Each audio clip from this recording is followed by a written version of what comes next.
కేదారి శెట్టి వారి ఇంట్లో కొలువై వెలసిన తల్లి,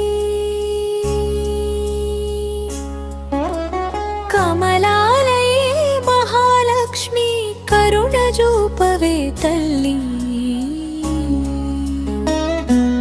మంగళహారతి అందుకుని వరములు దయచేయవే, మా ఇంట నిత్యము సిరి సంపదలు నింపవే. పద్మావతి భక్తితో పాద సేవ చే